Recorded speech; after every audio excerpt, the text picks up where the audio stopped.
The strength of a nation's currency is based on the strength of that nation's economy.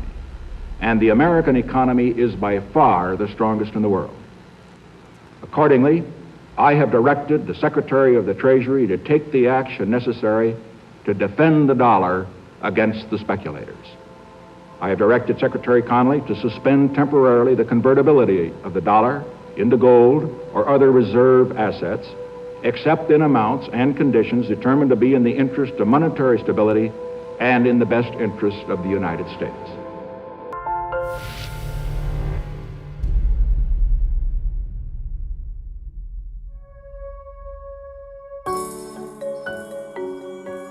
The sun rises today as it has a million times before.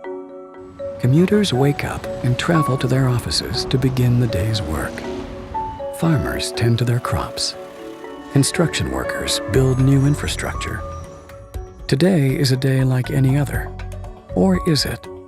In 2008, the world experienced one of the greatest financial turmoils in history.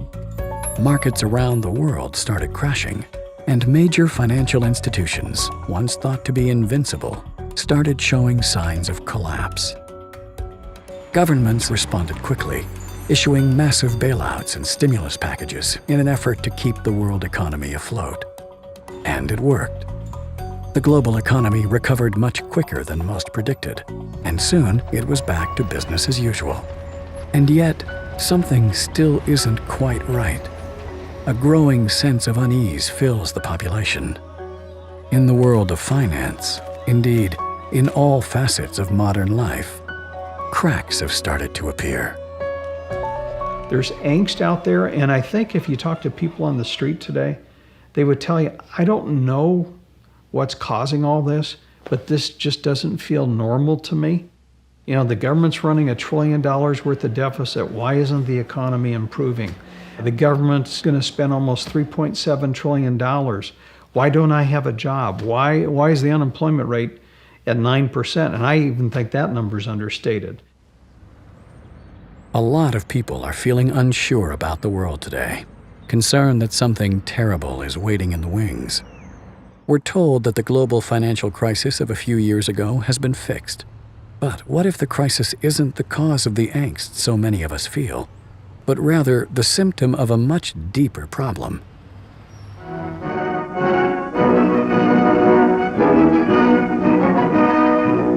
At Bretton Woods, New Hampshire, delegates from 44 allied and associate countries arrived for the opening of the United Nations Monetary and Financial Conference. Our story begins in 1944. With World War II coming to an end, the Allied nations met at Bretton Woods, New Hampshire, to create a new financial system which would stabilize the world once the war ended. With America poised to enter a golden age of prosperity, the U.S. dollar was chosen as the world's reserve currency. The Bretton Woods system was created after the Second World War at the Bretton Woods Conference in New Hampshire.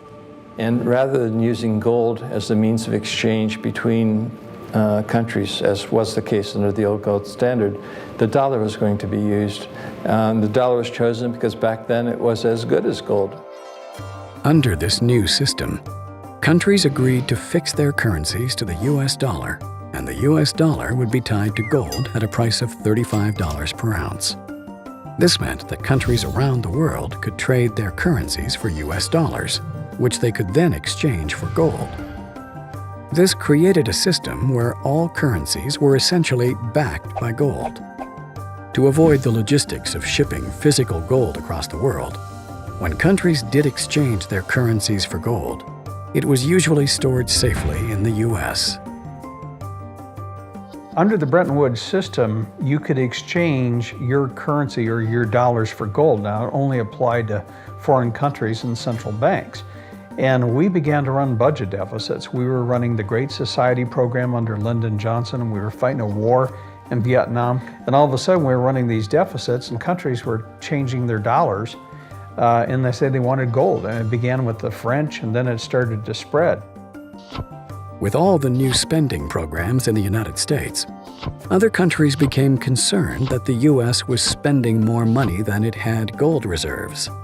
They started exchanging their dollars for gold and demanded physical delivery, as they felt that there were more dollars being printed than the gold that backed it. To prevent this outflow of gold from American vaults, President Nixon called for an emergency suspension of the gold convertibility system. I have directed the Secretary of the Treasury to take the action necessary to defend the dollar against the speculators. I have directed Secretary Connally to suspend temporarily the convertibility of the dollar into gold or other reserve assets. All of the problems that we see today in the monetary system are a direct result of the decision made in August 15th, 1971, to abandon a fixed link back to gold. What gold did is it provided discipline on governments, provided discipline on government spending. Under the old system, if you ran a budget deficit, then what would happen is gold would flow out of your country until there was a balance again. Well, without any gold backing, then countries ran perpetual deficits. So if you look at, for example, this country, from 1971 on, the U.S. has never run a surplus. Ever since we went off the gold standard, it's just been perpetual stimulus. Good times, bad times, always run a deficit. What led Nixon to abandon the gold standard in 1971? And although he claimed it was temporary, we've been waiting 40 years, we're still off of it. We ran up huge deficits during the 1960s. We had the guns and butter economy, where the government was both simultaneously fighting a war in Vietnam abroad. In addition, we were funding manned missions to the moon and the whole space program. We were creating more money than we had gold reserves to back it up. And a lot of our foreign creditors saw this and began to demand gold rather than their Federal Reserve notes, because they sensed that Washington simply didn't have enough gold to make its commitment to back the dollar. By removing the link between gold and the U.S. dollar, President Nixon created a system where all currencies were backed by nothing. This is what is known as a fiat currency. Fiat currency is currency that's backed by nothing except government promises. The word fiat is a Latin word, and it basically means currency that's circulating by force. If people have confidence in that currency, and if there's enough government force, that will enable the currency to circulate for a period of time until people lose confidence in the currency. There is no nation on this planet that currently uses money. We all use currency. There will come a day when everybody knows the difference. Money is a medium of exchange, and the way it has evolved is that it's always something of intrinsic value until the modern age, when the politicians say, well, we don't need anything of intrinsic value anymore. All we need is political decree. We can say this is money, this piece of paper is money. Now money has a new characteristic. But underneath it all, there's this same concept in place that nobody ever seems to challenge, and that is that governments have a right to declare something of no value to be money, and you must accept it. That's really the problem, and it's still the problem today. It's destroying the economies of the world. With currencies no longer backed by anything real or tangible, their value was measured only in relation to each other. And because countries with relatively weak currencies can make products cheaply, countries devalue their own currencies to make them desirable trading partners. Every paper currency measures itself against the dollar. So if the dollar goes down, the other central banks respond to that, and they try and intervene in the foreign exchange markets to ensure that the impact doesn't hit their domestic economies. What is a Ponzi scheme? A Ponzi scheme is a fraudulent investment scheme that promises high returns for investors with little or no risk. Sounds too good to be true, right? That's because it is. In a legitimate investment scheme, the money invested is used to build wealth, typically through low-risk ventures like stock or real estate portfolios. Over time, this generates enough income to pay the investor back their initial investment plus some profit. A Ponzi scheme, on the other hand, promises massive returns quickly. How does it accomplish this? Instead of using the money invested to build wealth, a Ponzi scheme simply brings in more investors to pay off the previous investors. And because these new investors have also been promised large returns, the scheme must then find an even bigger group of investors to pay them off. All the while, the creators of the scheme are skimming cash from each group of investors. Because a Ponzi scheme doesn't generate any wealth itself, it must constantly bring in larger and larger groups of investors to keep functioning. Eventually, no more new investors can be found, or large numbers of previous investors all cash out at the same time, and the scheme collapses in on itself. By this time, the perpetrators of the scheme have siphoned off tremendous amounts of money for themselves, while the investors are left out of pocket and out of luck. Without a fixed link to gold, the U.S. Treasury has been able to borrow and spend as much money as it wanted. When the U.S. government needs money, it takes out a loan with the Federal Reserve. The Federal Reserve prints the currency required for the loan, and in return receives an IOU from the U.S. Treasury. These IOUs are called government bonds. With the money provided from these loans, or bonds, the U.S. government pays its bills and obligations. Meanwhile, the U.S. Treasury and the Federal Reserve work closely together to sell these bonds at auction, where foreign central banks, pension funds, and even individuals buy these U.S. government loans. And why wouldn't they? Loaning money to the U.S. government is virtually a risk-free investment. But if the loans are spent on bills and paying off previous loans, where does the government get the money to pay back the current loan and the interest that is charged on it? Is investing in a U.S. government bond simply one small part in a giant Ponzi scheme? The Federal Reserve System is definitely a Ponzi scheme. There's no question about it. They go through the appearance of lending money to the governments, and the governments agree to pay back the money plus interest. And so this money comes into being. They create it just for that purpose. They give it to the governments. Didn't exist before that, you understand. Central banks just make it out of nothing and click a few keys on a keyboard of a computer, and the Treasury of the United States government now has another $1 trillion that it can spend. That's where that money came from. And so that creates a liability on the part of the federal government to pay it back, plus interest. Now think about that, plus interest. Well, when it comes time to pay it back, plus the interest, they can't pay it back, and they certainly can't pay it back plus interest too. So what they do is they borrow more to cover the original loan plus the interest, and then by that time Congress wants more money anyway. So the debt just keeps going up and up and up and up. Under the current monetary system, we borrow all of our currency into existence, and we promise to pay it back plus interest. If you borrow the very first dollar into existence, and that's the only dollar that exists on the planet, but you promise to pay it back plus another dollar's worth of interest, where do you get the second dollar?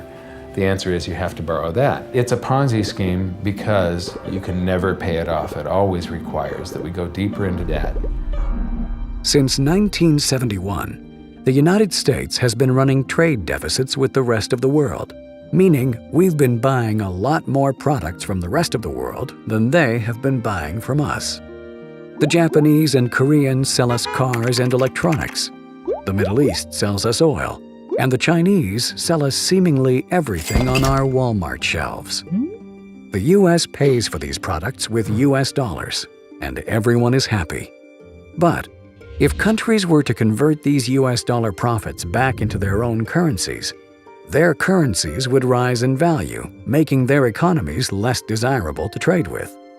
Instead, countries invest their dollar profits by buying U.S. government bonds. So countries around the world sell their goods to the U.S. in exchange for U.S. dollars, which have been borrowed through the Federal Reserve, creating IOUs.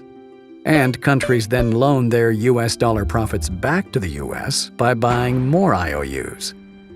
The money from these loans is spent on paying government expenses, as well as paying back previous IOUs. But in order to do this, larger and larger loans must be made in order to pay back the principal and the interest.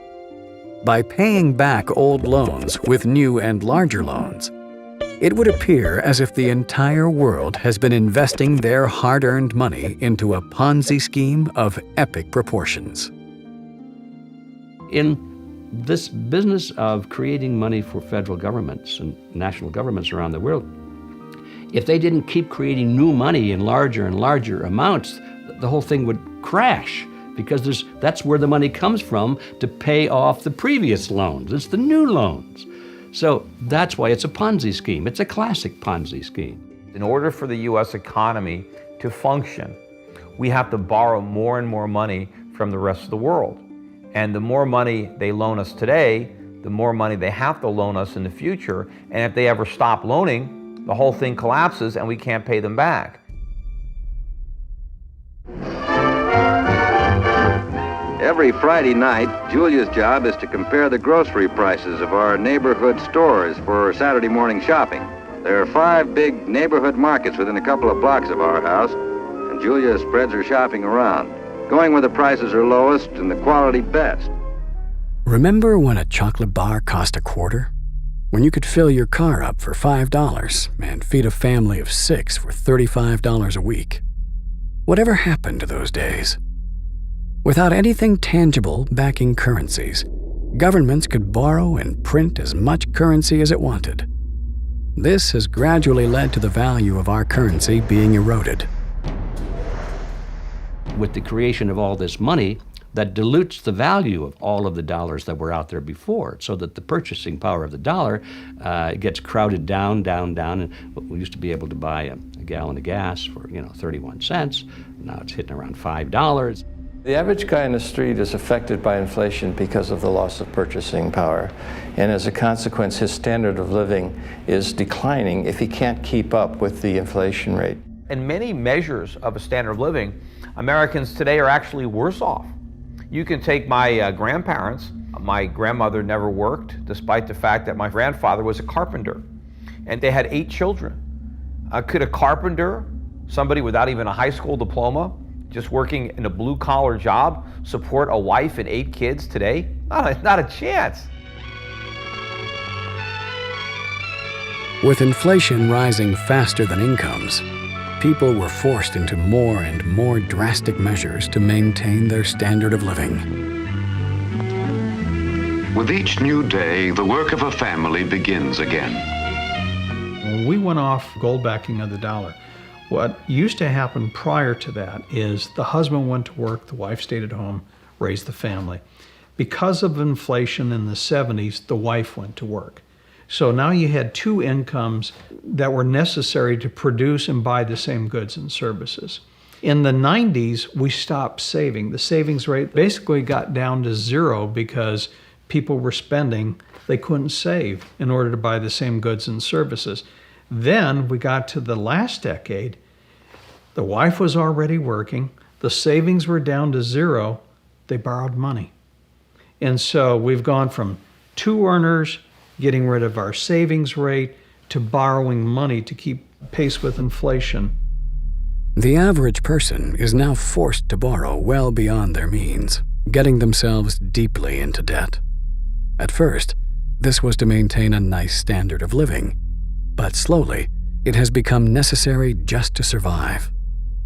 By printing so much currency and devaluing it so heavily, it would seem that governments are essentially levying a hidden tax on their people. Central banks try to say that 2% or 3% inflation is a good thing, and they make that a target. Well, it's still a tax. Why is 2% inflation or 3% inflation better for the country than no inflation? You'll be told, of course, that it's better than deflation, and you'll be told that people like to feel that their money or their jobs or their wages are going up by 2%, at least it's something. Well, in fact, that 2% is robbery, and what they get is going down by that amount. We are experiencing inflation these days. I mean, yeah, they say the CPI is up whatever it is, 2 or 3%. I mean, anybody who's alive knows that inflation is well beyond that, probably running double digits. The purchasing power of the average person has been deteriorating drastically. But in order to disguise this, governments have been skewing the figures in their reports to make it seem as if inflation is much lower than it really is. There is this curious distinction made, which most people don't understand, between core inflation and headline inflation. The core inflation is the basic 2% target, which doesn't matter. And the headline inflation is once you include all such of things like energy prices and sudden tax rises and the rest. Well, the inflation rate is skewed. They use all kinds of contrivances to make the inflation rate look lower than what it really is. If the U.S. government were using the same CPI model that they did when President Carter was in the White House in the late 1970s, the inflation rate today in the United States would be 9 or 10%. That's how badly the currency is being debased. Now, the reason why they do that is there are a lot of inflation-adjusted responsibilities that the U.S. government has to pay out money to, for example, people on the Social Security system on an inflation-adjusted basis. If they keep the inflation rate low, according to their own statistic, that means they're paying out less. That means the government budget deficit is less. A thriving metropolis, Toledo is one of the world's greatest glass processing centers. In Akron, the state's 5th largest city, that story deals primarily with rubber. Akron is the rubber manufacturing capital of the nation and the world. Her very name is synonymous with rubber. In a global economy where currencies are measured only against each other, countries are able to artificially lower the value of their own currency, making their industries more competitive. A country with a weak currency can make products cheaper, causing entire industrial centers to move overseas. This effect has been seen countless times in cities around the world, some of which still haven't recovered from the loss of their industrial base. I think the guy on the street he's kind of frustrated. They go, gosh, I went to college, I don't have a job, I can't get a job, I spent all this money, I've got student loans, it's costing me more to live. The Fed is telling me there's no inflation, yet I go to the store and I see the price of milk going up, eggs, meat. I pull into a gas station, it's costing me more for gas. They don't really understand how all this affects them on a personal level. And that's why I think they're frustrated, because there isn't an educational system that explains that, look, when you print money, when you have nothing backing it, and when you debase it, you have all the side effects that you see. Higher inflation costs, corruption, cronyism, all the things that have been in headlines that we've seen over the last 4 or 5 years. The protest movements are an interesting phenomenon. A lot of people are terribly upset with Wall Street. They're upset what's happening to their purchasing power. They're upset with the news that they hear of the fact that the executives of these giant banks are getting $1 million bonuses at the same time they're dipping into the pockets of the taxpayers to get all this bailout money. And so they're angry. Unfortunately, people are demonstrating against the crisis, the economic crisis, and yet at the same time they're demanding more welfare, demanding more medical benefits, they're demanding more state control and regulation of their lives, they're demanding more money being created and pumped into the society. They don't realize that those are the very things that have brought them onto the street in the first place in their anger. While the person on the street is struggling to get by, we're told that what we're experiencing is a typical recession. Why then does this current crisis feel different to previous economic recessions? This is far from typical. I think this is the end game. I think what we're experiencing now are the pains of the 40-year experiment in fiat currency coming to an end, and it is an absolute failure, not only for America, but for the entire world. Up until 2008, we've been borrowing more and more money to maintain our standard of living. Are we now at the point where we're maxed out and cannot take on any more new debt?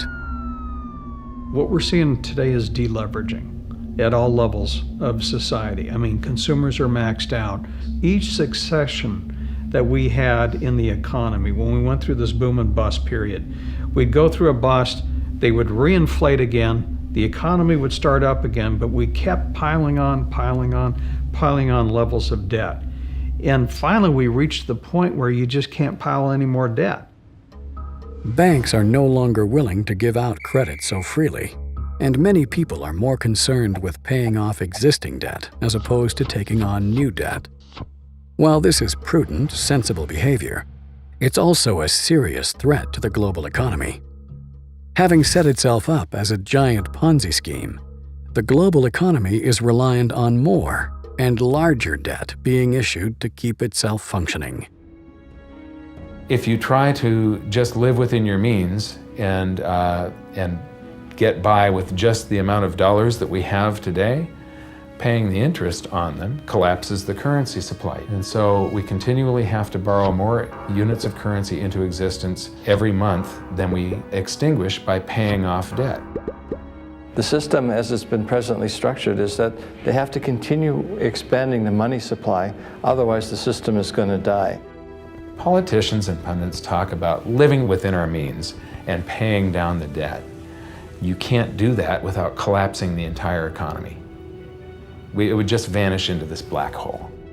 All the politicians are in a situation where if they don't come to the rescue, we could just have an overnight shutdown, which they can't ever imagine happening while they're in power. So there's always this wish to move it on and, as you know, the expression, kick the can down the road, which is really what we're doing. But the problem is we've run out of road. You know, there is no place to kick the can anymore. We've got to deal with the can, and it's not simply a can, because every time we kicked it down the road, unfortunately, it got bigger. So now it's an enormous can, and you know, it's going to crush us.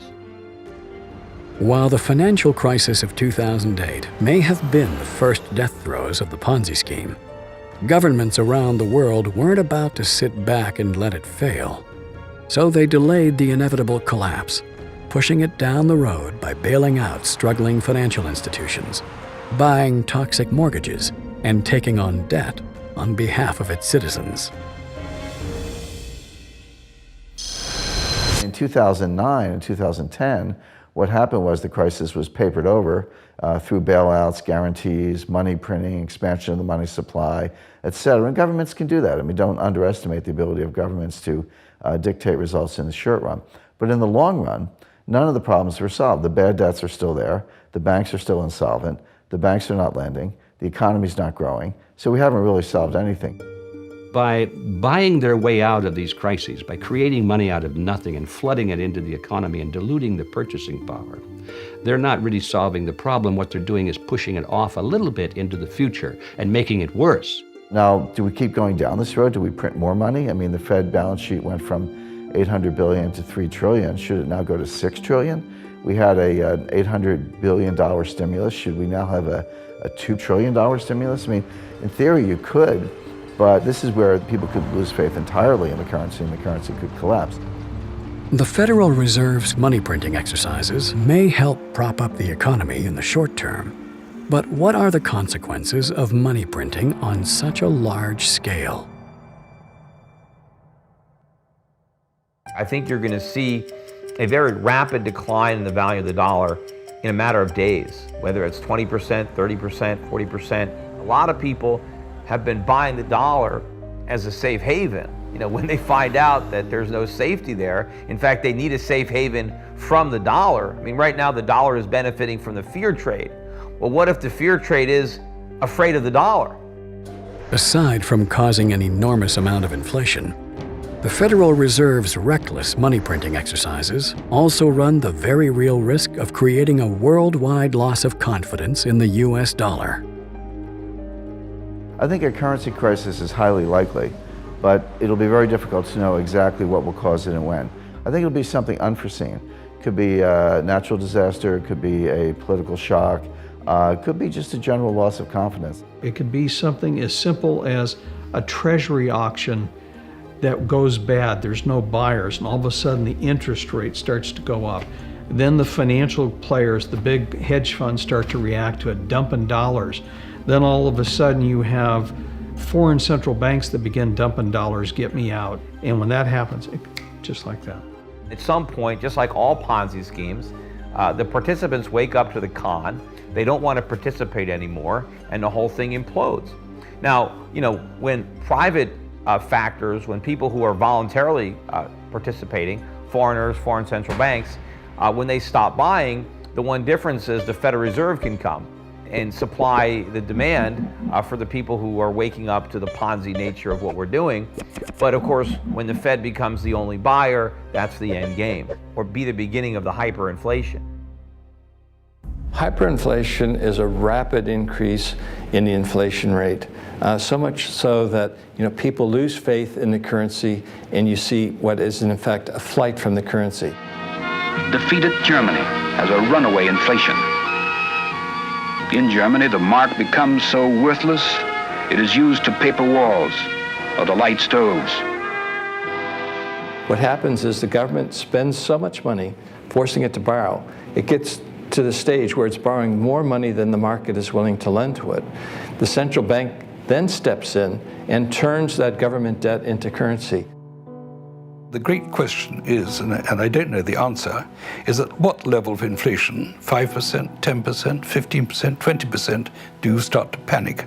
All I know is when that level comes, everybody panics together. Consequence of a hyperinflation is the price of goods and services rises very, very rapidly, and that feeds upon itself, causing people to get rid of the currency even more quickly. So you then have a situation where people go out and they buy things just to get the hell out of paper money. And paradoxically, that then starts driving and accelerating demand for paper money because they want more paper money to go and buy things. So you have this situation where the value of paper money starts collapsing in advance of its issue. In everyday life, you'll be scrambling from day to day to get tangible things. If you're thinking of buying 1 can of tuna, you're going to buy 2 because you know that tomorrow or even later on that day or the next hour, that can of tuna is going to be costing you more. You're going to be scrambling to get anything that's tangible. This period is going to involve a lot of economic pain. A lot of people who are currently retired in America are going to have to get jobs.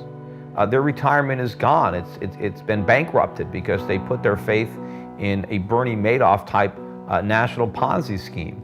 And of course, a lot of the property is going to decay if people are spending money on these necessities. They don't have money to make the repairs necessary to maintain their properties. If the landlords can't collect rents from their tenants, how are they going to maintain the properties? How are they going to pay the taxes? So I think the whole economy is going to crumble beneath the weight of this runaway inflation. And of course, the initial reaction by the Fed will be to create even more inflation, to try to stimulate the economy by printing even more money, which of course is the source of the problem.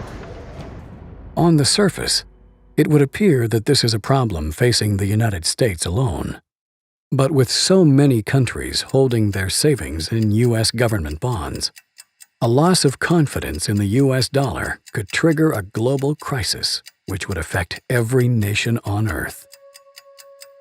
If the US dollar hyperinflates, the implications are really profound because you can go to a country like Zimbabwe and see the impact of a hyperinflation. But what happens when the world's reserve currency hyperinflates? We've never been in this situation before. It's impossible to predict, what the outcome is going to be. But logic suggests that if the US dollar hyperinflates, most if not all of the currencies of the world will also have severe economic problems because at the end of the day, the reserves of all of these currencies are basically dollars.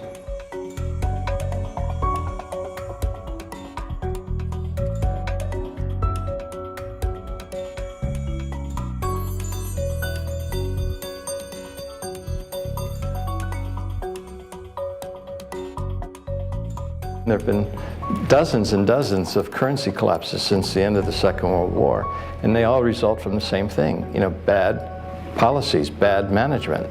And the U.S. right now is pursuing bad policies. Central bank is doing a bad job managing their currency. And as a consequence, it's inevitable that the dollar is going to collapse. It's on this road that I call the fiat currency graveyard.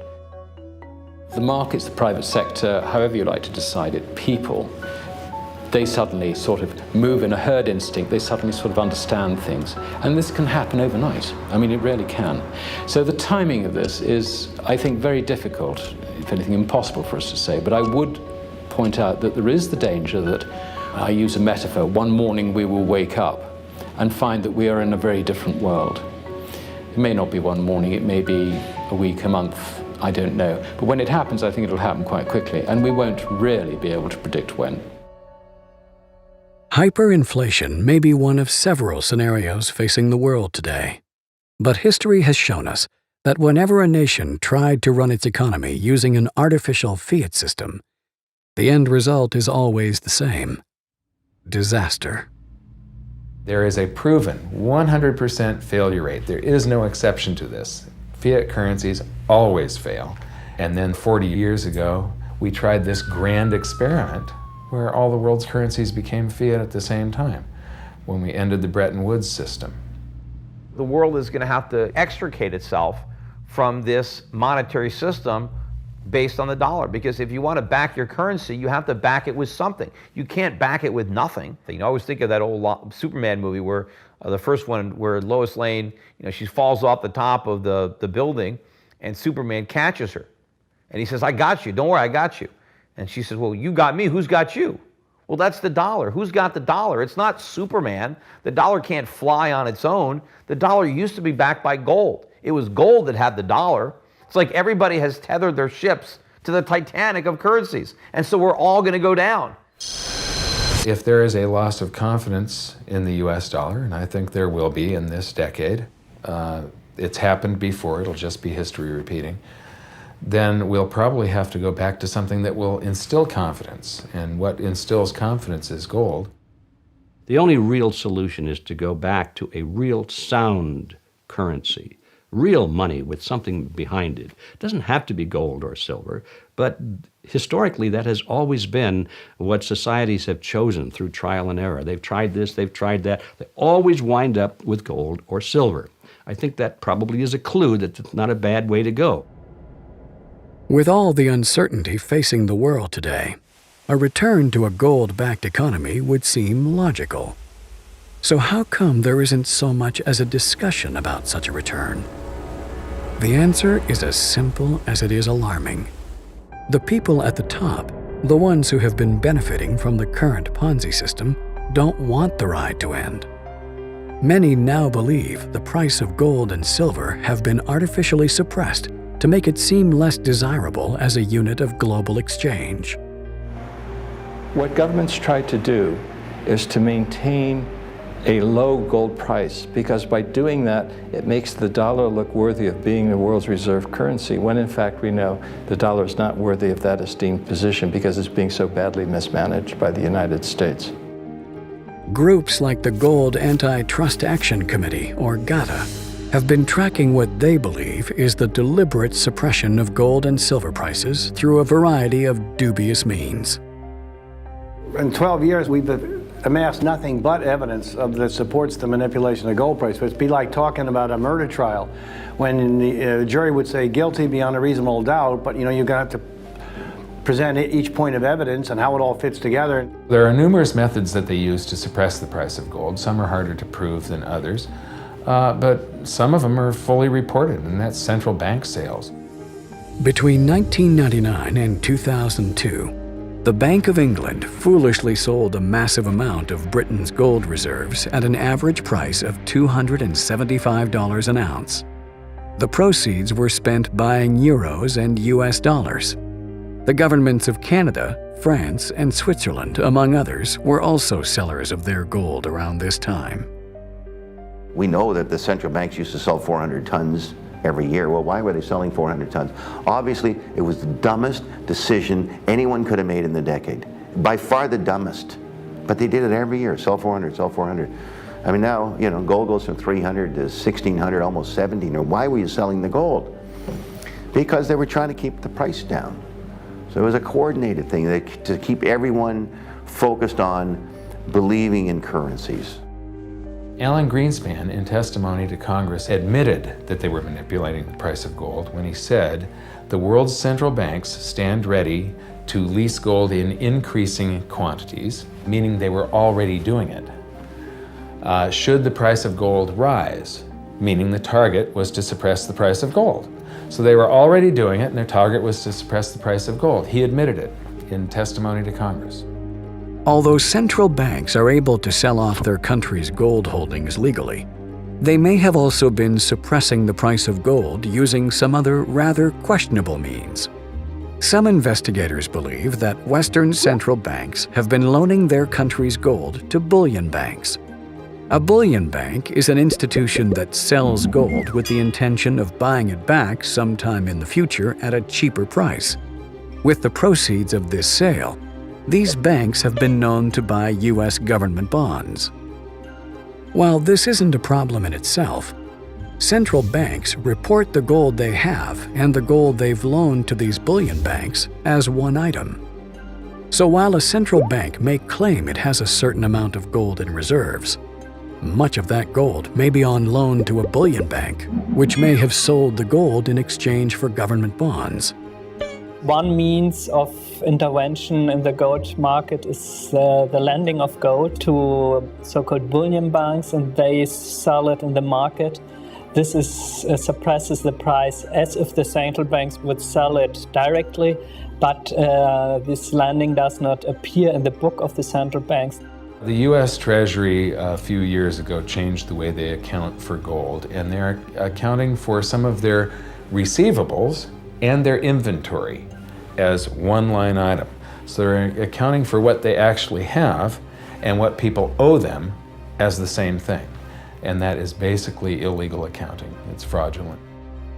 But why work so hard to keep the price of gold and silver low? Why do healthy gold and silver prices threaten to collapse the Ponzi scheme? There's this competitive relationship between gold and national currencies because gold is the only competitor to a national currency. You know, gold is money, and these national currencies are money substitutes that circulate in place of gold. Fiat money gives the power to government. Real money keeps the power with the people. Because when you have real money, government is limited. It can only spend what it taxes. And the public will resist taxation. But if the government can simply print and borrow, there's a lot less resistance. And so it's a lot easier for the government to grow when it can promise something for nothing. And so that's what they do. And so gold is what protects the people from the reckless policies of government. Gold is the government's chaperone. The government wants to be able to do whatever it wants. Gold stands in its way. So yes, gold is an enemy of big government, but it's a friend of freedom. It's a protector of individuals from government. Gold's a competitor to the dollar. When it's going way up, it's a threat for inflation. It's a barometer of the well-being of the United States. Look at gold screaming now and the world's falling apart. So it calls attention to how bad things are. So the U.S. government has an interest, Wall Street, the politicians, to keep the price suppressed. Wall Street doesn't want you going down to a coin dealer buying gold and silver coins. They want to sell you paper. The government wants to sell you paper. So I would say it's the government and Wall Street. Gold in the hands of people is the way you control government. Governments cannot create money out of thin air. If it's gold, they can only create paper out of thin air. And if they can create paper out of thin air, they can use that paper to wage wars, or they can use that paper as a political contrivance to enrich their friends. And as a consequence, governments have been fighting gold all century long. Despite this desire to keep gold and silver down, the recent instability in the markets has seen the demand for gold and silver skyrocket. This in turn has exposed a deeper problem within the central banks. The problem the central banks in the West now face is that they have sold an awful lot of gold to try and suppress the price of gold. They are now embarrassed by the fact that central banks, not in that original cartel, are now really very keen buyers of gold. And we're talking about the Chinese, we're talking about the Russians, we're talking about the Indians, we're talking about even Mexico. All these non-mainstream central banks, not part of, if you like, the top club members of the Bank of International Settlements, you know, the little guys in that context, they're picking up hundreds of tons of this stuff. To suppress the price of gold, Western central banks have had to sell or loan out their country's gold holdings. But because the gold they sell rarely leaves their vaults, no one can be certain they aren't selling or loaning out more gold than they physically own. If this is true, then this could be one of the biggest scams ever perpetrated in history. A massive con perpetrated not by individuals, but by entire governments. This central bank gold, most of it sits at the New York Federal Reserve and the Bank of England. So it's in the basement of these two places, and it doesn't actually move. When a country is doing international settlement, they basically take a bar off of this pile and put it on that pile. Or they'll just change the labels, or it's just a book entry, it's accounting. Except There's been some pretty creative accounting on all this gold, and I doubt very much that I don't think all of it is there. The question remains, if everybody, especially the big players, wanted all of their gold delivered at the same time, it is physically impossible to do it. Most gold that exists on the planet, there's more than one claim on each ounce of gold. There's several people that think that they have title to that same ounce of gold. I have said many times, over and over again, if you can't hold it, you don't own it. The game can't go on forever because sooner or later people are going to demand their physical gold or silver, and that already is happening. The lack of accountability in gold sales by Western central banks hasn't been a concern so far.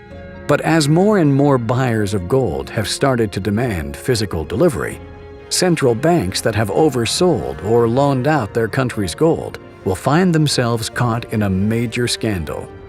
The result of such fraudulent activity means buyers of gold, be they individuals, pension or hedge funds, or even entire nations, could be ripped off for billions of dollars. It's a little similar than the Murdoch scandal here at Fox News in London, the Madoff scandal. I mean, it's a very incestuous relationship between press, big money, and the politicians. And unfortunately, these things don't get corrected until they blow up. Madoff blew up, Murdoch blew up. The gold market is going to blow up, and I think will be a bigger scandal than either of them because it's a worldwide financial situation.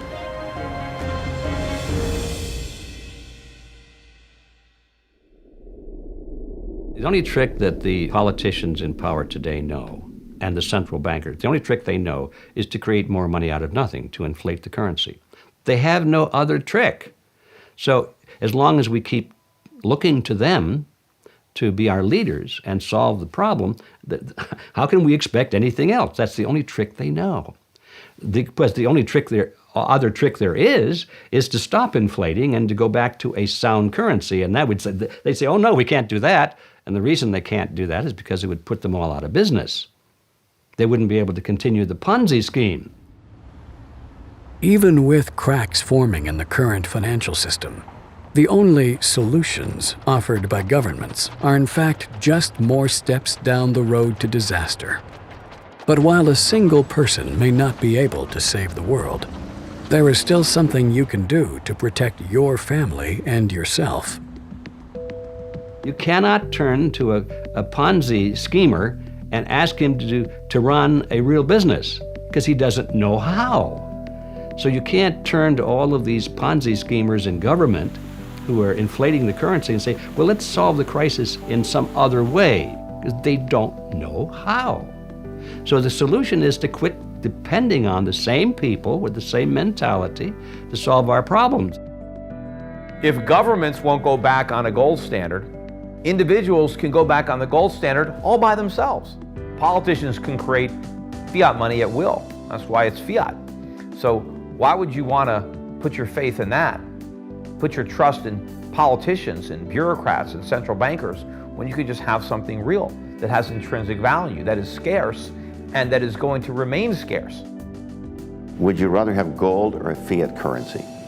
And we see what's happening in the world, and obviously people are starting to figure out that gold is likely to sustain its value way more than a piece of paper is. It's not that the price of gold is going up, it's that the value of the dollar is going down. The price remains constant in terms of human effort and purchasing power. An ounce of gold today will buy the same thing it bought 2,000 years ago. An ounce of gold today takes so much human effort to get out and refine the same human effort that it took to do certain things 2,000 years ago. It's the human effort equation that maintains stability. How much effort does it take? Gold is financial insurance. And the thing about it is you own it because you want to be protected. And you just have to have it if you want to have or sleep at night, because there's nothing else. If some catastrophic event happens, and we've seen them, how are you going to be protected? The current financial system may be dying, but where there is chaos, there is also opportunity. As the old model falls apart, the door may be opened for great prosperity. It's clearly not the end of the world. I mean, it's probably not even the end of America. For many countries, this is going to be the beginning of an economic boom, a giant burden being lifting off their shoulders, where the world no longer has to loan trillions of dollars to Americans so that we can continue to consume what we don't produce. When this comes to an end, the world will benefit. So it is not something that we should fear. We should embrace it as a world. This is the greatest wealth transfer in history. If we have a global currency crisis, then you're going to see a greater wealth transfer than has ever happened in all of history. It's all going to happen at once. Therefore, it's the greatest opportunity. We have millions of people now taking an interest in what is money, the question of what is money, what should it be? And they're learning, especially a lot of young people.